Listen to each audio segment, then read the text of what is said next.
Buenas tardes con todas y todos. Bienvenidos a nuestro café científico, institucionalidad y su impacto en la gobernabilidad en el Ecuador.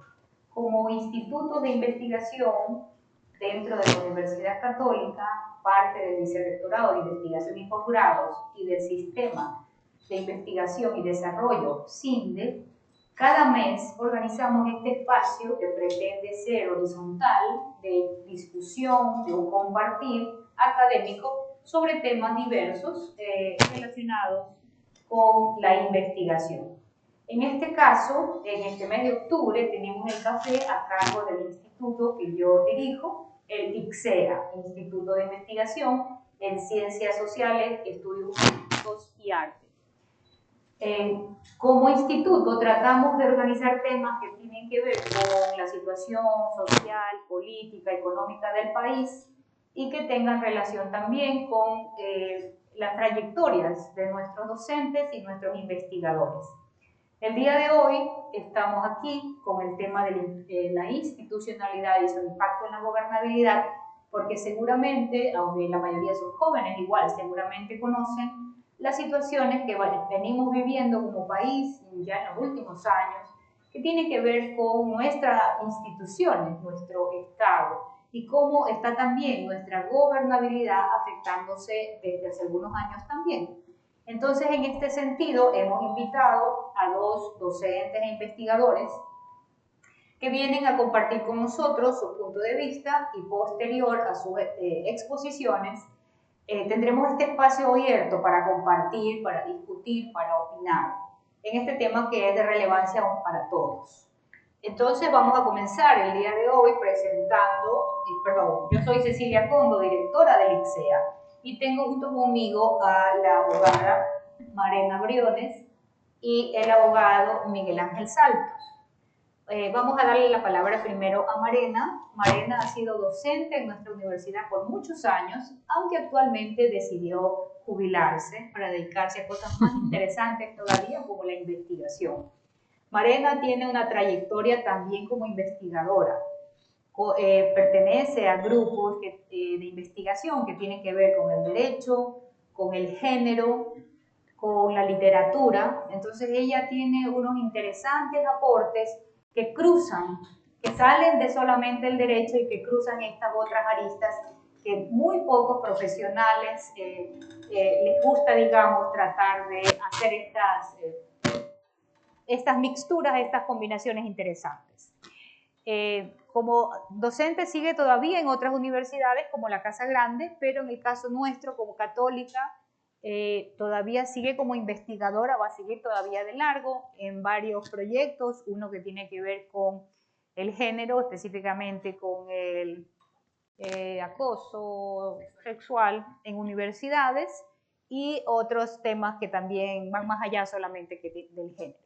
Entonces, esta tarde de hoy, ella va a comenzar compartiendo con nosotros su exposición. Posterior a ello, le vamos a dar la palabra a Miguel Ángel y luego abriremos para el compartir de todos. Muchas gracias.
Incluyendo la noción de institución, pero con la idea de juntarlas en un momento final, ¿sí?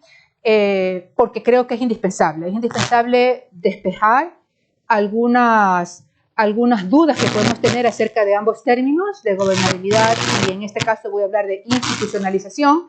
No sé cuál es la del eco, soy yo o no el eco, el ruido.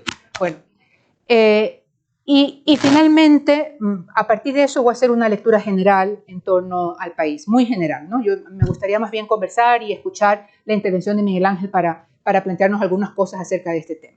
Bueno, comencemos con el término, ¿verdad? O el concepto de gobernabilidad. Y la pregunta de qué se habla cuando se habla de gobernabilidad. Y resulta que cuando hablamos de gobernabilidad, o hablan incluso quienes estudian el tema, los filósofos políticos, los teóricos políticos, las teóricas políticas, las filósofas políticas, incluso hablan de cosas distintas. No exactamente opuestas, o sea, no distintas en el sentido de que ni siquiera guarden alguna relación, pero sí de cosas diferentes. Y eso tiene una explicación que además viene, digamos, con su historia, ¿no? El término o el concepto de gobernabilidad aparece en los años 70, aparece en un documento que fue el informe que se encargó que elaboraran 3 expertos de distintos países para la Comisión Trilateral, que es una especie de tanque de ideas, de tanque de pensamiento. No sé si han escuchado alguna de la expresión think tank, que es una ONG que fue creada por David Rockefeller, ¿no? Ya fallecido hace muchísimos años. O sea, estamos hablando, ahí comienza un poco, cuando se empiezan a preguntar acerca de lo que está ocurriendo en el mundo, surge ese término, ese concepto de gobernabilidad, que ya vamos a ver después que surge con sus propias, digamos, características, ¿no? Después, en los años 80, bueno, en ese momento surge como la idea de esa distancia que existe entre las demandas sociales y la habilidad de las instituciones públicas para satisfacer esas demandas sociales. Fíjense, o sea, colocada la gobernabilidad ahí, en ese espacio, en esa brecha entre lo que son las demandas sociales y lo que sería la capacidad para satisfacerlas de parte de las instituciones públicas. En los años 80, el concepto, estoy resumiendo, por si acaso, o sea, las propuestas son diversas, pero esto es lo que se recoge o se resume como lo central de esos años. En los años 80, más bien se planteó la gobernabilidad como el estado, o sea, la situación de un país, con 2 componentes. Un país o un estado de ese país que por un lado evitaba volver a gobiernos dictatoriales o autoritarios y por otro lado que sabía o tenía cómo aprovechar las oportunidades sociales, económicas y políticas para satisfacerlas. ¿Okay? En esa época también las agencias internacionales que se empezaron, digamos, a trabajar con la noción de desarrollo, plantearon un concepto, o manejaron, más que plantearon, un concepto de gobernabilidad que más bien se vinculó con otro concepto que es el concepto de gobernanza. Es decir, que para las agencias internacionales el concepto de gobernabilidad estaba más ligado con la idea de buen gobierno. Y no es lo mismo, que eso es lo que me interesa dejar claro. O sea, desde mi perspectiva y la lectura que he hecho y lo que he ido recogiendo, gobernabilidad no equivale a buen gobierno. Ya vamos a ver después por qué. En los años 90 aparece una especie de reconceptualización de la gobernabilidad y lo interesante es que allí empiezan a aparecer, quizás con más presencia, la noción de las instituciones y de las instituciones públicas en particular, pero las instituciones no solamente son públicas, también son privadas y como veremos las instituciones pueden ser formales pero también son informales. ¿Pueden pasar? Pueden pasar. Aquí adelante hay 4 puestos. Fíjense además cómo el diccionario de la lengua española vincula o el sentido, el significado que recoge de gobernabilidad es la cualidad de gobernable. Es interesante porque finalmente en lo que voy a terminar es en que sí tiene que ver con una cualidad, pero una cualidad que no es un atributo exclusivo de los gobiernos, ¿no? Sino de las sociedades, del conjunto, de la comunidad. Una comunidad, una sociedad es o tiene mayor o menor gobernabilidad, porque ese es otro punto. No voy a plantear la noción de gobernabilidad como una cuestión de se es gobernable o no se es gobernable, sino como una cuestión de grado, porque no hay una gobernabilidad perfecta. Frente al conflicto social eso es imposible. Tendríamos todos que pensar exactamente lo mismo, tener los mismos intereses, los mismos gustos, las mismas preferencias para que exista una gobernabilidad. Y así todo, porque solamente pensemos en un núcleo familiar y nos daremos cuenta de lo difícil que es llegar a concebir ciertos acuerdos o ciertos nortes que todos los compartamos de manera similar. Bien, aquí voy a recoger básicamente la propuesta de tres autores que han trabajado muchísimo el tema de la gobernabilidad en América Latina. Antonio Camus, no sé, me imagino que así se pronuncia su apellido, es argentino, y plantea que la gobernabilidad es un estado de equilibrio dinámico, lo cual también me parece fabuloso. La gobernabilidad es dinámica, no es algo estático, ¿sí? Un estado de equilibrio dinámico entre el nivel de las demandas societales y la capacidad del sistema político para responderlas de manera legítima y eficaz. Todavía Camus en ese concepto se va moviendo entre esas dos, entre esos dos componentes que serían, por un lado, lo que tiene que ver con las demandas sociales y lo que tiene que ver con las políticas públicas. Camus también habla de lo que él concibe o lo que sería un paradigma de gobernabilidad. Lo interesante y lo que estoy recogiendo allí de todo lo que él desarrolla y todo lo que plantea es lo siguiente. Tres elementos o tres componentes de lo que él denomina un paradigma de gobernabilidad. Uno que tiene que ver con la legitimidad, ese sí está vinculado con el gobierno. Otro que tiene que ver con la estabilidad. No podríamos hablar de gobernabilidad si aquella sociedad, aquella comunidad, ¿verdad?, no mantiene durante un tiempo relativamente largo esas pautas, esas normas, esas conductas, esas prácticas que favorecen la gobernabilidad. Y el otro elemento es la eficacia y la eficiencia, que tiene que ver con alcanzar esos objetivos que en principio se plantean como comunes. Y ahí entra un elemento que, o mejor dicho, un desarrollo de la idea, un concepto de Camus, en el sentido de que dos cosas. Por un lado, él concibe al paradigma de gobernabilidad como ese conjunto de respuestas institucionalizadas, ahí entra nuestro otro término, nuestro otro concepto, ¿verdad?, que una comunidad política asume para solucionar los problemas de gobierno. Es decir, ya después desarrollaré un poco más la idea de institucionalización y de las instituciones, pero fíjense lo clave que son las instituciones y la institucionalización en lo que estamos denominando gobernabilidad. Y finalmente, Camus, en este esquema que recojo, voy resumiendo lo que él plantea, habla de lo que se trata es de institucionalizar esos acuerdos básicos, que no habrían grados de gobernabilidad si no se institucionalizan al menos algunos acuerdos básicos. Y eso es, desde mi perspectiva, no lo único, pero quizás de lo que mayormente adolece el Ecuador. Yo creo que el Ecuador es una sociedad, fíjense que no hablar de país, sino una sociedad, es una sociedad que lamentablemente, ahora voy a jugar con las palabras, ha institucionalizado su incapacidad para construir acuerdos básicos. Y esa es, quizás es en lo que más deberíamos trabajar.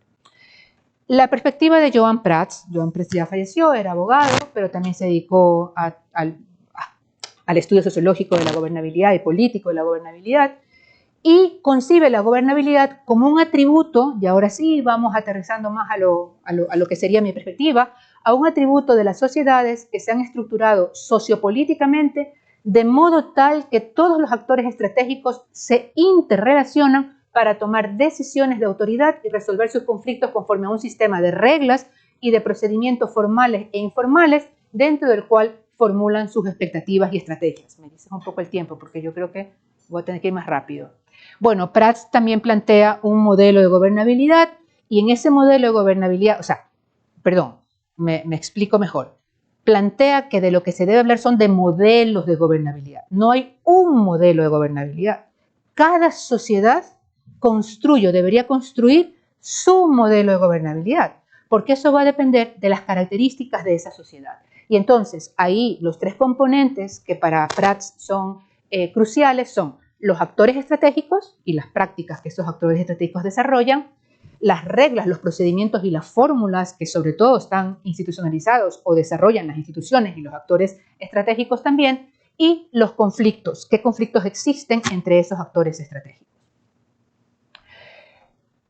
Michael Kopech añade algo, aquí ya voy aterrizando en el tema de la institucionalización, añade algo que es lo que quiero resaltar. Dice que la gobernabilidad es el grado, yo dije hace un rato, ¿no? Es algo gradual, no es algo que, no es que una sociedad es gobernable o es ingobernable, no, es que hay niveles de gobernabilidad, hay grados de gobernabilidad.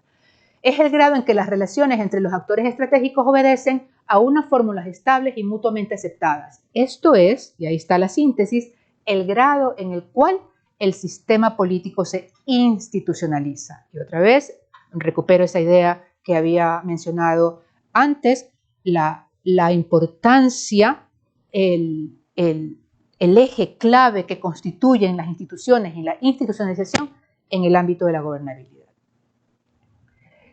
Esto recoge de alguna manera todo, ¿no? Que sería un poco lo que estoy tratando de proponer, pero no porque sea básicamente una autoría mía, sino de estos autores. Yo lo que he tratado es un poco de unir esas ideas, ¿verdad?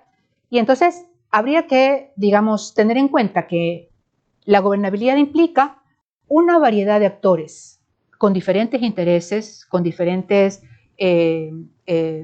propósitos, fines, con diferentes perspectivas acerca de la cosa pública, acerca de la vida.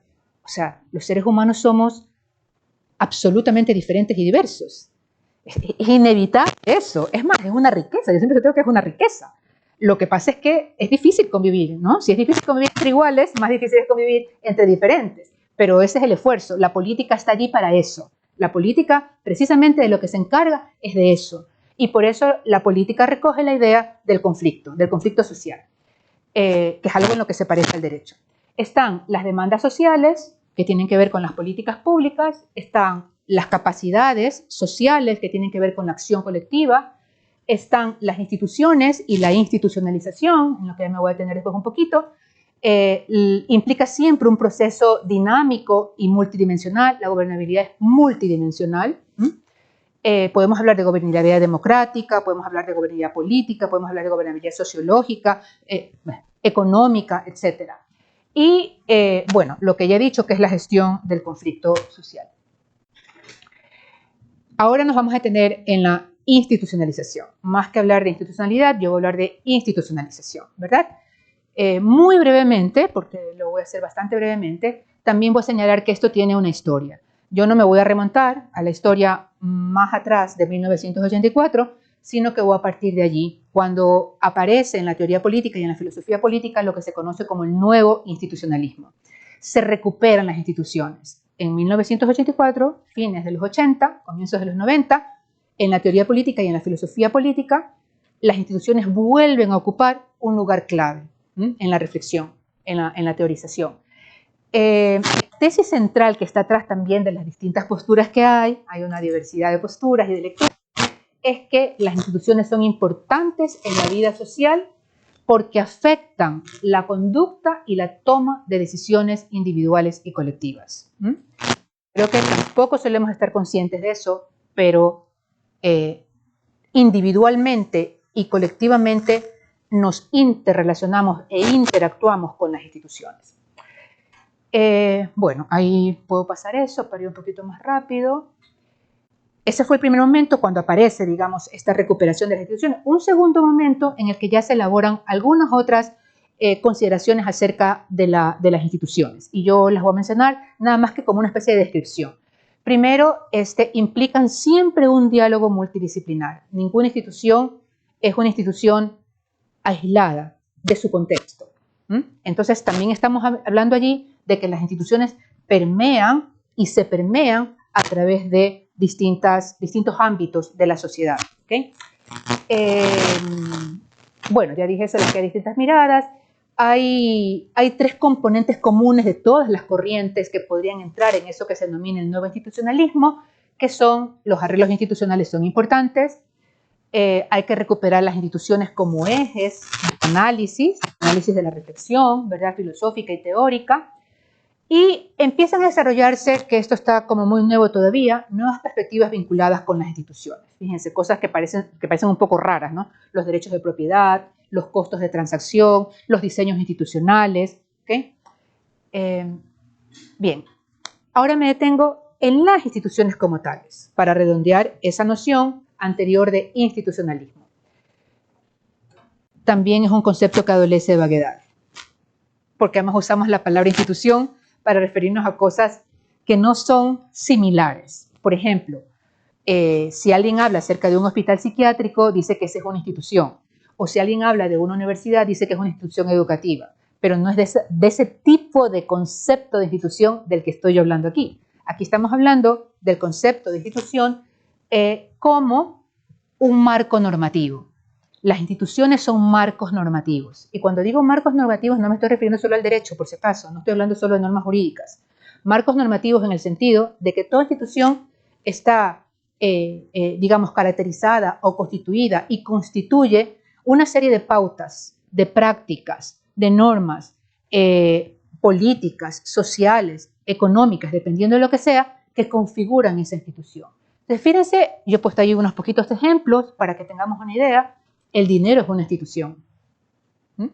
El dinero se sujeta a ciertas pautas y hay unas prácticas que tenemos socialmente en relación con el dinero. El dinero es una institución social. Los sistemas jurídicos son instituciones también. El lenguaje es una institución. El lenguaje es una institución que además sirve para crear otras instituciones. Porque, por ejemplo, Estado no tiene una existencia física real. El Estado, como institución, existe gracias al lenguaje. ¿Okay? Digo esto para que veamos esas diferencias que puede haber. La empresa, el Estado, los partidos políticos. Y he añadido algo. Me quedé solamente con dos cosas allí. Porque también tenemos idea o ligamos la noción de institución siempre con un sentido favorable o positivo. La corrupción es una institución. Y yo voy a sostener que en el caso del Ecuador la hemos institucionalizado. Por eso puedo decir que la corrupción es una institución. Forma parte de nuestras prácticas individuales, sociales, públicas, privadas, formales e informales. Si nos miramos a nosotros mismos, a nosotras mismas y vemos nuestro entorno, lo que sea, vamos a encontrar que es así, en cualquier momento, en cualquier lugar. ¿Okay? Bueno, ya dije que las instituciones pueden ser formales o informales. Las instituciones son actores políticos. Las instituciones cambian, mutan, se transforman, toman decisiones, las ejecutan, no como personas ya, pero sí como, voy a ir un poquito más rápido y entonces voy a mencionar solamente, bueno, creo que ya lo he dicho de distintas maneras, configuran nuestras vidas. Esa sería una manera un poco de recoger todo lo que he dicho, no lo voy a mencionar ya, ahí estaría también lo de las instituciones y voy a terminar justo, casi justo. Voy a terminar, solo cogí un día, ¿no? De la portada de Expreso allí y dije, a ver, ahí hay varias cosas. Ha habido días en las que las noticias son más trágicas, voy a decir, pero ahí hay varias cosas. Y sobre eso lo voy a dejar allí para que lo piensen, es como una tarea, como un ejercicio. Todo lo que yo he dicho antes, un poco relacionarlo con esas distintas situaciones del Ecuador, que son cotidianas. Y bueno, la más clara en este momento para nosotros es el tema de la energía eléctrica, ¿ya? Y nos vamos a preguntar, o sea, no puede ser. Estamos hablando desde la década de los 80, por lo menos, si yo no me equivoco, del tema de la energía eléctrica en el país. Que ahora se volvió más grave, no sé. Ha habido momentos en los que ha sido grave también, pero quizás ahora se volvió más grave. Sí. Y hemos sido incapaces de acordar y de mantener una política, ¿verdad?, que nos libre de llegar al estado al que hemos llegado. Ahí está, ese es uno de los graves problemas que existe en el país. Y creo que nosotros podemos empezar a hacer algo y a cambiar. Eso, gracias. Muchas gracias, Marena. Interesante tus aportes y posturas también con respecto a tanto la institución como la gobernabilidad. Ahora le vamos a dar paso a Miguel Ángel. Miguel Ángel es docente nuestro, también investigador. Miguel Ángel Salto Corrala, con una amplia trayectoria tanto en la docencia como en el ejercicio profesional. En nuestra universidad, desde el 2011, tanto en pregrado como en posgrado, en cátedras como Derecho Contractual, Societario y Tributario. Actualmente, además, director de la nueva maestría en Gestión Integral de Seguros. Como investigador, ha hecho varias investigaciones en varios temas también, publicando los artículos científicos correspondientes, sobre todo con nuestro instituto. Su formación, además de abogado, especialización en Derecho en la Universidad de Salamanca, por su maestría en Tributación y Finanzas, además de otros posgrados. Además, en el ejercicio privado, por más de 15 años con experiencia profesional, actualmente como socio y abogado senior en INSES, Saltos y Asociados, previamente con roles importantes en la superintendencia de compañías, valores y seguros, dirigiendo a nivel nacional el patrocinio y asesoramiento jurídico de dicha institución. Entonces ahora le vamos a dar la palabra a Miguel Ángel para que también pueda compartirnos su postura, sus miradas, sus ideas sobre adelante. Sí, sí. Hola, hola, hola. Hola, muy bien. Estimada Cecilia, estimada Marena, colegas del ICSEA, queridos estudiantes, muy buenas tardes, sean bienvenidos. De verdad que en primer lugar quiero saludarlos, quiero agradecerles que se hayan dado su tiempo para asistir a este evento académico, a este evento de discusión. Generalmente en las aulas nosotros tenemos un programa que seguir, tenemos que regirnos el sílabus y a veces no hay tiempo suficiente para discutir, para analizar asuntos coyunturales, para discutir asuntos que vemos en las noticias todos los días y que queremos conversarlo con alguien, queremos preguntarle a alguien o queremos opinar con alguien sobre estos temas. Cuando estaba preparando mi exposición para esta tarde, les confieso, tuve 4 versiones del discurso, ¿sí? Hasta anoche que lo cambié, ¿sí? ¿Y sabe por qué lo cambié? Porque coincide este tema, no sé si ustedes hayan visto en las noticias, que hace pocos días se entregaron los premios Nobel. Y precisamente el premio Nobel de Economía se lo entregó a 3 economistas, 2 de ellos desarrollaron el tema de la institucionalidad, con investigaciones de hace más de 20 años sobre la problemática de la institucionalidad en el mundo. Y el premio Nobel que recoge esta investigación, les recomiendo el libro, es un libro de menos de 600 páginas, que se llama ¿Por qué fracasan los países? Por favor, después se los voy a compartir, aunque es de libre acceso en internet. ¿Por qué fracasan los países? Tiene varios capítulos donde aborda la problemática de la institucionalidad en todos los países, ¿sí? Y de eso voy a hablar al final. Y voy a tratar de hacer un match con la realidad de nuestro país. Pero creo que es necesario hacer una pequeña introducción. La exposición de Marena brillante, ¿sí? Espero yo que hayan tomado apuntes, porque esto aquí tiene una relación con lo que pasa en el Ecuador, con lo que pasa en nuestro entorno, porque todo lo que estudiamos tenemos que verlo desde un sentido pragmático. Tenemos que verlo, bueno, ¿por qué estoy escuchando esto? ¿Qué tiene que ver esto conmigo? ¿Cómo me afecta? ¿O cómo me podría afectar?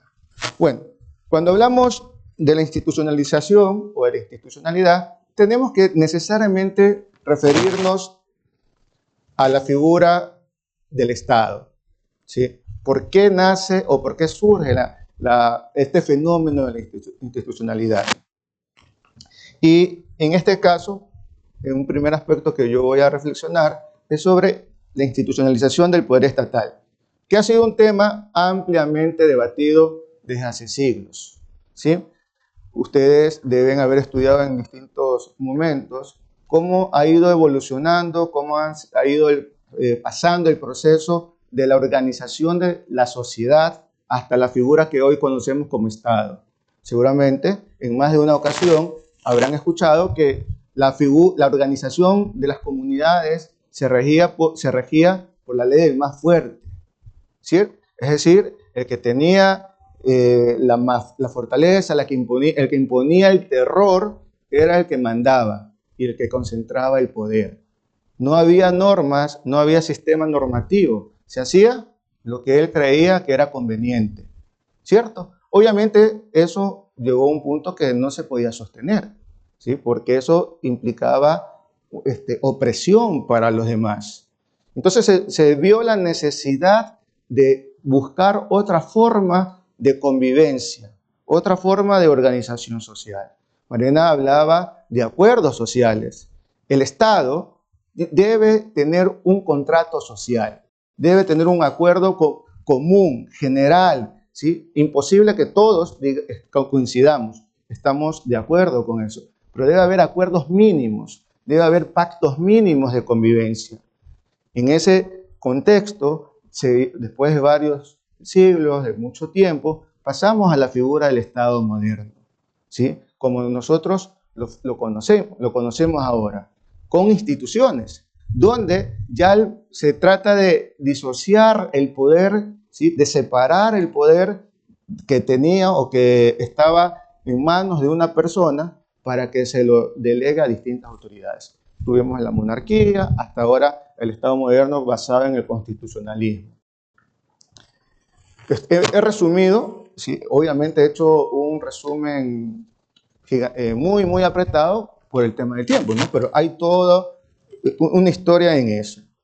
Y aquí ya voy a pasar al segundo aspecto de la discusión de hoy, o de la reflexión, el concepto de soberanía. El principio que otorga legitimidad al Estado es la soberanía, que representa el poder que no reconoce autoridad superior que tiene el propio Estado. Esta soberanía ha ido, o este concepto, este constructo, ha ido evolucionando también con el paso del tiempo. Desde el absolutismo monárquico de los siglos XVII, XVIII, hasta lo que hoy conocemos como la soberanía basada en el constitucionalismo moderno. Y aún así, con este periodo de la soberanía en el constitucionalismo moderno, ha ido pasando distintas etapas, hasta lo que hoy estamos ensayando en nuestro país o en la región, que también tiene sus críticas, que después vamos a hacer algunas observaciones. En este contexto, Ecuador ha dado algunos pasos. Ecuador ha tenido más de 20 constituciones. Y aquí uno puede preguntarse, ¿la solución a los problemas está en la Constitución? Hemos ensayado más de 20 constituciones a lo largo de nuestra corta historia republicana. ¿Acaso tenemos que seguir ensayando con nuevas normas supremas? Bueno, la historia nos demuestra que la solución a los problemas sociales, a los problemas que aquejan a las personas en nuestra convivencia cotidiana, no está en las constituciones, no está ahí, porque la problemática es multifactorial. No es que solamente se trata de un problema de normas, de un asunto, yo creo que el más importante, de conducta, de ética, de moralidad. Después también vamos a retomar este punto para seguir reflexionando. Como vemos, el Estado tiene como una característica principal la concentración, la administración del poder por intermedio de las instituciones. Y se hizo necesario, ¿sí? Después también de la experiencia de opresión, ¿sí? Con el periodo monárquico, de ensayar otra forma de administrar el poder. Y en este caso, de dividirlo, de la separación del poder. Y aquí ya vamos a hablar de la figura precisamente del fondo, de la base de lo que hoy conocemos como la división de funciones, la división de poderes. Como creo yo que todos podemos comprender, es un riesgo muy grave que el poder esté descansando en una sola persona. Que todo el poder esté concentrado en un sujeto o en una organización es muy grave. Porque eso, la historia también ha demostrado que ha sido fuente de abusos, ha sido fuente o ha provocado atropellamientos, vulneraciones de derechos, de derechos fundamentales. Entonces, se vio y muchos, cuando surge la teoría de la división de poderes, como Montesquieu y otros filósofos de esa época, dicen, bueno, tenemos que seguir con la figura del Estado, pero el poder tiene que estar dividido en distintas funciones donde no se interrelacionen y donde no haya injerencia. Así surge la famosa teoría tripartita del poder: función ejecutiva, legislativa y judicial. Con el paso del tiempo se va mutando o se va ensayando otras ideas donde dice, bueno, no es tan malo, no, sí debe haber una cooperación entre funciones, pero tiene que haber un control siempre. Así ha ido pasando el tiempo y se ha ido estableciendo la figura de las instituciones de acuerdo a cada una de las funciones del poder distribuido. En este caso, el Ecuador, ¿sí?, a partir de nuestra última constitución que tenemos en vigencia, nosotros estamos ensayando la división del poder en cinco partes, ¿sí? El poder ejecutivo, judicial, legislativo, y tenemos dos poderes que se incluyeron como novedad: la función o el poder electoral y la función o el poder del control social, la función de transparencia y control social. En la literalidad del texto de la Constitución, de la teoría, se veía como algo justificado. Claro, la función de transparencia y control social tiene como principal finalidad la de ejercer una labor de auditoría desde la ciudadanía, ¿sí? Esa es la idea de la función de la transparencia y control social, que nosotros como ciudadanos podamos tener la posibilidad de ejercer un control, de auditar, de pedir cuentas, de exigir a los otros poderes, especialmente al poder ejecutivo. Pero eso quedó en la letra, eso quedó en el texto de la Constitución y de las normas jurídicas, porque en la práctica, al enfocarse en esta función como está diseñada en la Constitución, resulta que tenía mucho poder la función de transparencia y control social, específicamente el Consejo de Participación Ciudadana, porque esta institución es la que designa autoridades. Un poco de historia para ustedes que son bastante jóvenes, ¿sí? Antes de esta Constitución, ¿sí?, en la Constitución del 98, ¿cómo se designaban a las autoridades de control? Por medio de un proceso en la función legislativa, ¿sí? Es decir, tenía que llegar a acuerdos, digo, y entre paréntesis acuerdos, porque realmente eran negociaciones políticas, ¿sí? No vayan a creer que antes vivíamos en el paraíso, no. Igual había negociaciones políticas, pero era una decisión que era tomada por un grupo de 100 personas, que eran los diputados del Congreso de esa época. Pero ahora, la decisión de designar a las autoridades de la superintendencia, de las entidades de control, cae en 9 personas. Requieren solamente 5 votos. Si yo les preguntara, ¿qué es más complicado? ¿Llegar a conseguir 40 votos o 5 voluntades? Obviamente hay mayor complicación con el proceso anterior. Y no estoy diciendo que era perfecto. No estoy diciendo que tengamos que regresar a esa forma de escoger a las autoridades de control. Solamente les estoy exponiendo para que cada uno conozca un poquito de cómo era esto, cómo se designaba el control, cómo se dividía el poder, cómo se escogía a las autoridades de control.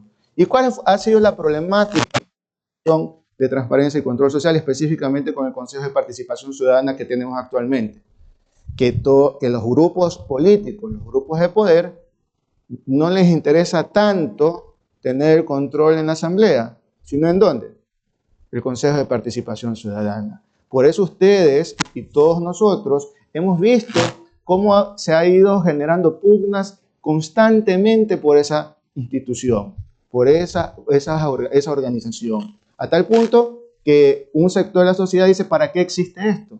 Y otros lo justifican. Por último, fuimos a una consulta popular y se nos preguntó y bueno, sigue estando la institución, ¿sí? ¿Por qué estamos hablando de esto, queridos estudiantes? Porque una pregunta que siempre nos hacemos nosotros en distintos ámbitos es, bueno, ¿por qué estamos así? ¿Por qué el Ecuador sigue teniendo estos problemas? La causa está en el poder político, en las pugnas políticas, y aquí ya me voy a referir a lo que dicen, digo, unos expertos, ¿no? Han ganado el Nobel de Economía no hace 100 años, hace poco, no con estudios de hace 50 años, sino con estudios recientes. Nos dicen estos economistas, estos estudiosos, Acemoglu y Robinson, que han estudiado la realidad de Corea del Norte, Corea del Sur, de países de África, de Asia, Latinoamérica, Ecuador también se lo menciona en su obra, ¿sí? Y nos dice que no podemos engañarnos. La pobreza en nuestros países tiene un factor, tiene una causa entre distintas en el poder político, precisamente en la figura de la institucionalidad, ¿sí? Como bien decía Marena, cuando hablamos de institucionalidad, estamos hablando de instituciones, ¿sí? Estamos hablando de constructos, de fenómenos sociales, pero también, a criterio de estos autores, estamos hablando del poder que está en las instituciones. Y ellos hablan de dos tipos de instituciones. La institucionalidad inclusiva y la institucionalidad extractiva. ¿Qué nos dicen estos economistas? Que la forma que tienen de administrar muchos estados los recursos públicos va en función de cómo obtienen los recursos. Ojo, no vamos a confundir el extractivismo con la institucionalidad o institución extractiva. Por ejemplo, ellos mencionan el ejemplo de la antigua Unión Soviética. Ellos basaban su administración en la institucionalidad extractiva, traer los recursos de la gente, de los ciudadanos, por intermedio de excesivos impuestos, de extracción de la propiedad privada, etc., para administrarlo y desde un punto de vista centralizado. Obviamente, la URSS, la ex Unión Soviética, al principio de este ensayo de administración pública, pudo satisfacer las necesidades de su pueblo. Hubo mucha inversión pública, pero fue algo que no se podía sostener en el tiempo, porque dejaba a un lado un factor importante, un actor importante, el sector privado, la sociedad en general, ¿sí? Algo parecido ha ocurrido en nuestra región, ¿sí? Que se ensayó hasta hace poco, donde el Estado jugaba un papel protagónico en la recaudación de recursos, temas que estuvimos conversando hace poco, en la recaudación de recursos para administrarlo, ¿sí? Y ser el actor principal en la obra, en el servicio para los demás. Pero la historia nos está demostrando hoy que eso no es sostenible. No es sostenible. No es que estamos diciendo que está mal.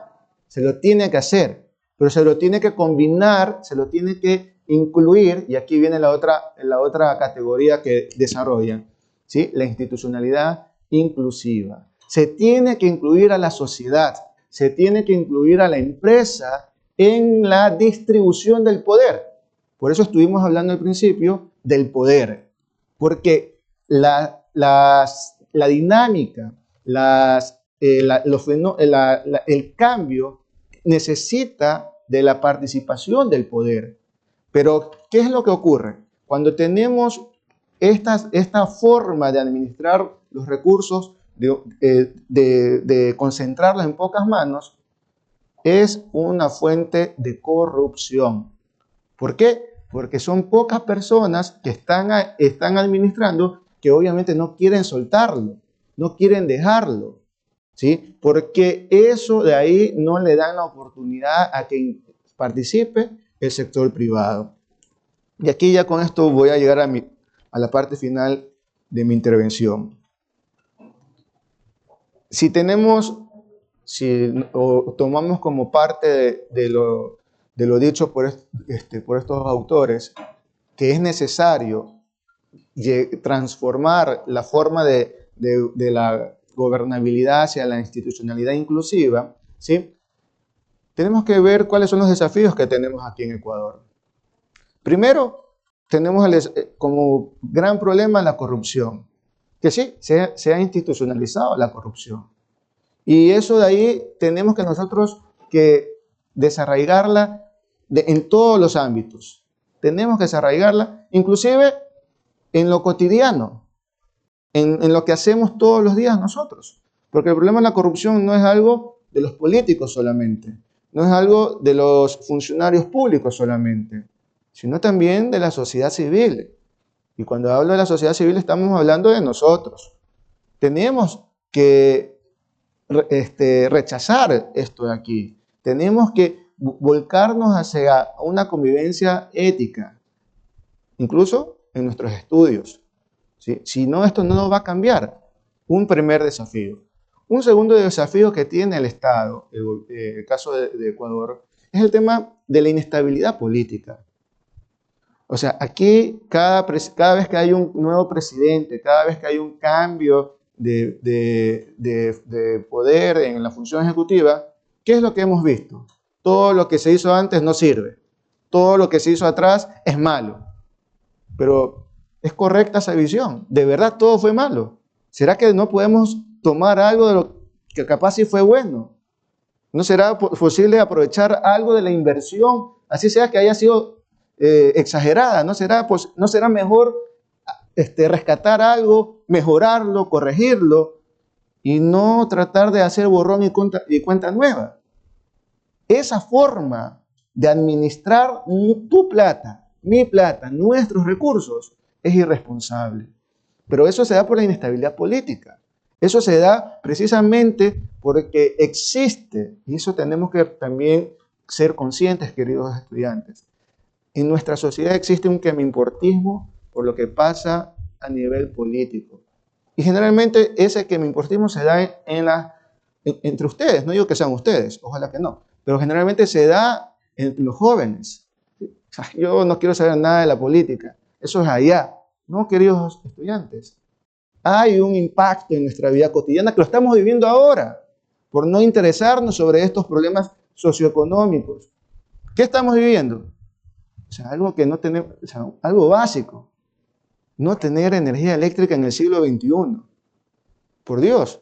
Pero es porque se aprovechan de nuestro quemimportismo. Claro, no es que le estoy diciendo vamos a las calles a quemar llantas ni nada de eso, ¿sí? Aunque les cuento que muchos de los cambios se han dado precisamente a través de la protesta. Pero bueno, no vamos a hablar de eso. ¿Ya? Pero peor es no decir nada, ¿sí? Ustedes tienen un arma poderosa que los gobernantes sí prestan atención. Las redes sociales.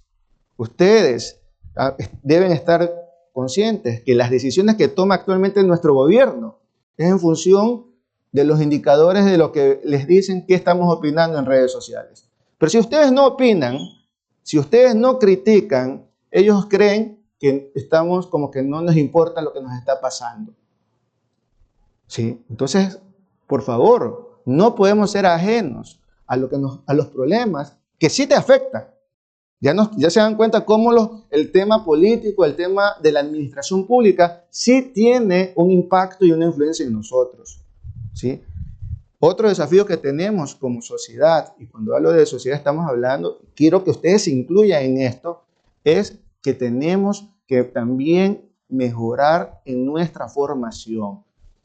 La creación de instituciones fuertes, solventes, la conforman seres humanos. No es algo etéreo, no es algo abstracto. Las instituciones están compuestas por personas. Qué maravilloso sería que estuvieran compuestas por ustedes. Personas con ética, con una escala de valores admirable, pero que también estén bien formados. Es que esas instituciones no pueden estar en manos de gente que no están capacitadas ni moralmente ni académicamente.